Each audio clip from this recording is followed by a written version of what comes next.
Ron Mincy. The next President of the United States should establish a special initiative to help black males escape poverty.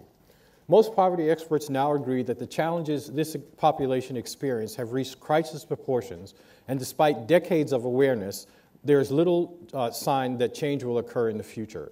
This is true whether the outcome measures are behavioral or cognitive outcomes for boys in the second grade, sexual debut among 12-year-olds, graduation from high school, enrollment in college, juvenile crime or incarceration, employment, labor force participation or wages, age at first marriage, rates of never marriage, child support noncompliance, disability, and early retirement. These outcomes are limiting the possibilities and draining the energies and resources of black women, children, families, and communities.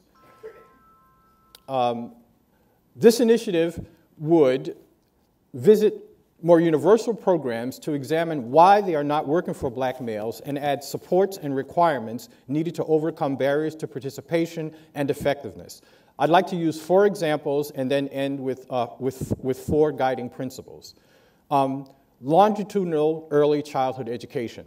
The Harlem Children's Zone is one of the most comprehensive early childhood pre-K programs ever imagined. It begins with a baby college for expected parents when their children, prior to their birth. It follows when the children are between 3 years old to prepare them for pre-K, and then begins with a early Head Start program, which is an extended daycare pre-kindergarten program for 4-year-olds with an adult to child ratio of 4:1. However, it follows with enrollment of these children in a Promise Academy from the time they are in kindergarten to the time they graduate from high school, with only 1,300 students in each school. However, in the light of disparities in the 4th grade, even the Harlem Children's Zone is launching a pilot initiative directed at African American males and Latino males in order to improve their outcomes, keep them focused on positive outcomes from the time they are enrolled in kindergarten,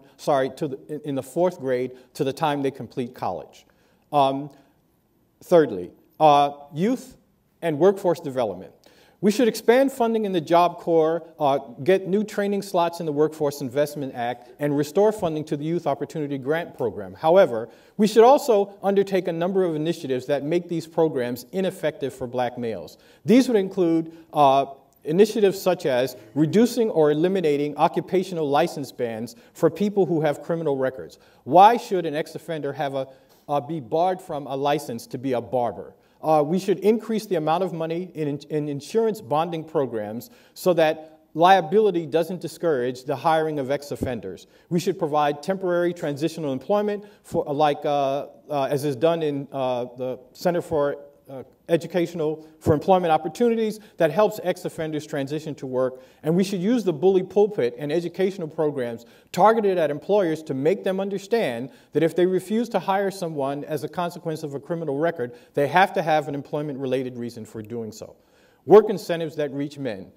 As Becky indicated in our first comments, we should expand the childless tax credit and expand it even further through a non-custodial parent credit, such as those offered by Senator Obama, by Mayor Bloomberg, and in the New York State EITC program. However, we should also undertake a number of special initiatives that will make none of these work for black men. They include initiatives such as public sector employment and efforts to modify child support arrearages so that black men are more likely to have continuous employment, to have reduced arrears so that they can qualify for the EITC family. I think we should take the initiatives in the that are being learned about in the Healthy Marriage Initiative and extend them to African American families, especially to parents who are not interested in marriage but who want to co-parent their children, and then move further into the area of resocialization around marriage, especially among African American males, so that the problems of fertility, multiple partner fertility, and serial parenting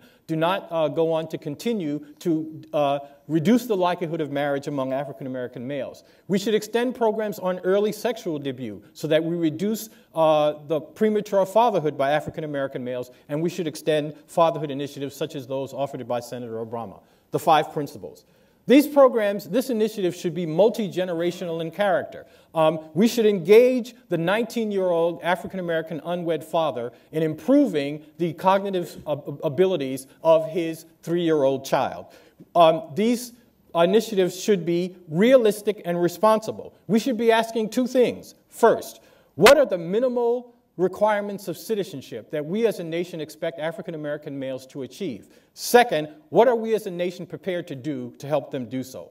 Finally, we should be patient. It took us 40 years to overcome welfare reform, and we have understood the lagging returns on African-American males for an equally long period. We should not expect immediate turnaround on these issues. And finally, big bucks. We spend $50 billion a year on the Earned Income Tax Credit that was so important in increasing employment among welfare recipients, especially black women. We should expect an equally costly investment in order to turn around these results for black males. Finally, documentation. This initiative should build upon knowledge about why existing programs are not working effectively for black males. We should be cognizant of fidelity to treatment in implementation. And finally, we should rigorously evaluate what's done. Thank you. Thank you, Ron. Rehan, I have very bad news for you. Ron used 7 minutes.